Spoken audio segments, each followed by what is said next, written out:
All right, so I was just sitting here and I was thinking, what was I missing last time I went fishing? And the answer was everything with lead and hook. So I'm gonna go out there and make a bunch of lead castings. Isn't that cool?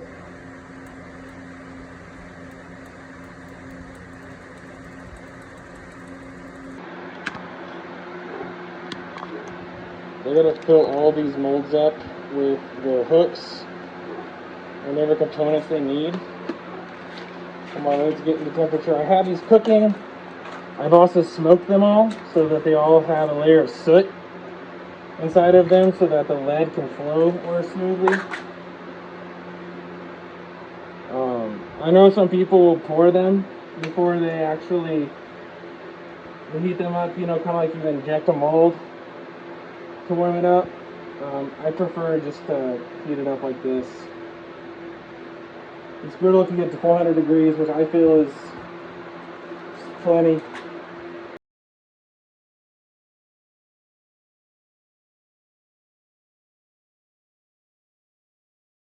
There we go.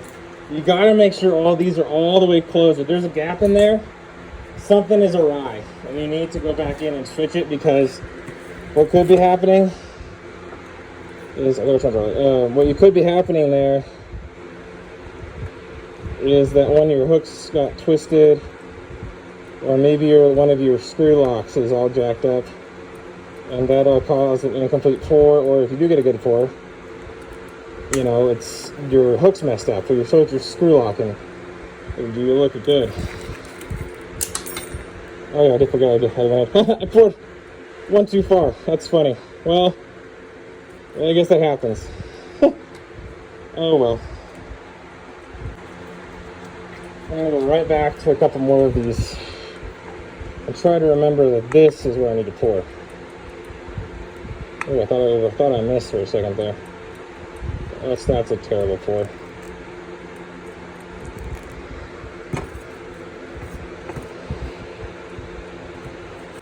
Well, as horrible as the pour it was, it worked out.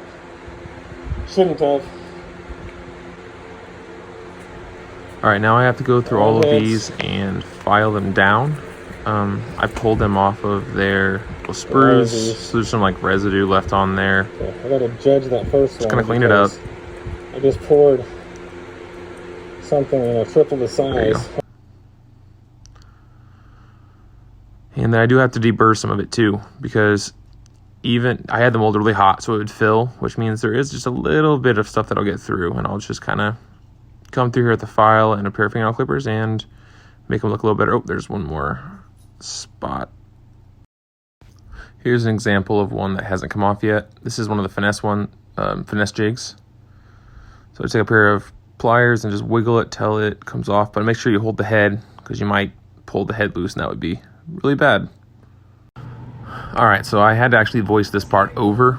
It got super loud in the house. My son woke up, turned the TV on after his nap and everything, so this is for you guys' benefit, I promise. Here I'm heating up the jig, and I'm going to dip it in this ProTech powder paint. It's just a powder form. It gets really strong too after the second reheat, after I put it in the oven here later. Which I think I forget to show and record, but yeah, I put it in the oven afterwards. So while it's hot, I dip in the paint. The paint adheres to the lead, and then, yeah, you just cook it again in a small toaster oven for me. There, I'm just kind of putting some paint on a spot that I kind of missed and didn't like. Okay.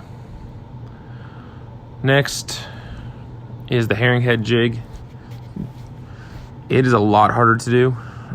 There's like eyes and a collar and everything. So that one I get really hot and I shake it like crazy when I dip in the paint to try to get like an even coat. And I gotta go fast too, because if I get too much paint on that, it'll drip off the nose and just kind of make the bait look kind of horrible, honestly.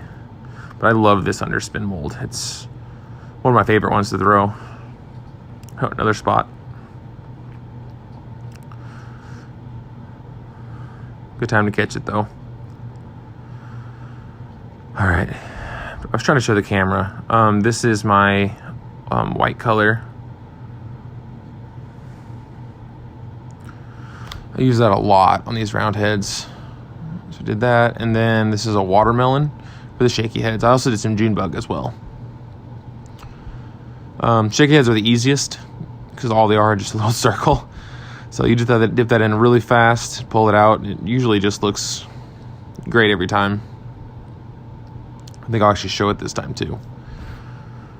The better next time. I'm showing you guys what I did.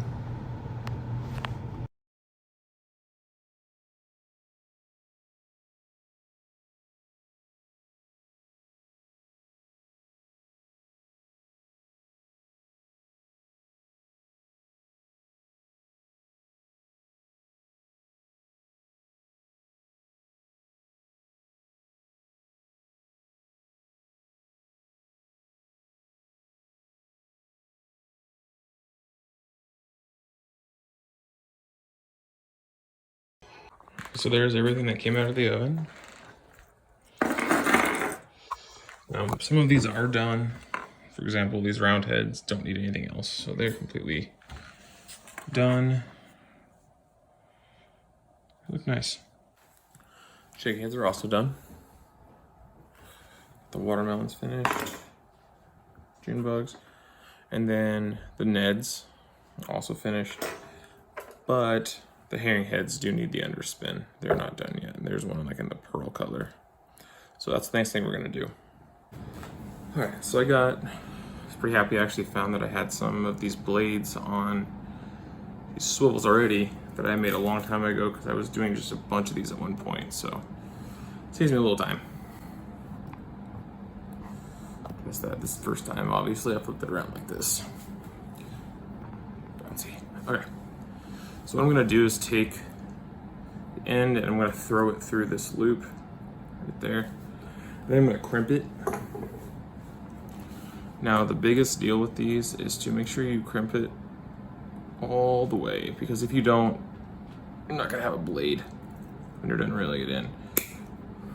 Okay, so right there you can see it's really close, but even then I like to go even further. So I know these are gonna look crazy, but I can't help but use the lizard eyes on these. It may look ridiculous, but it's kind of my style. I love reptile eyes on anything. Okay, let's go with, I really think that the blue would look really cool on the silver guys.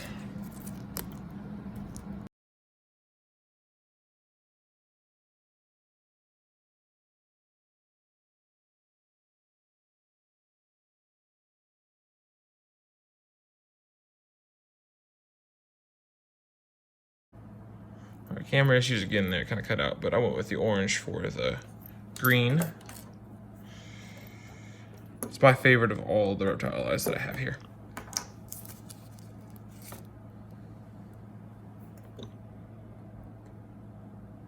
Cool.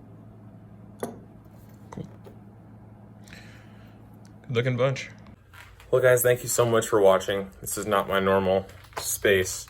I've actually lost my space in the house because now I have a baby room where my shop was. Part of my shop, my post shop, like where I put everything to like store it. So anyway, thank you guys so much for watching. If you would, please like and subscribe to my channel. Hopefully I get back out there again to make maybe some new baits. I should have some molds coming in, but I think they may be back ordered a little bit. So who knows? Well, thanks guys.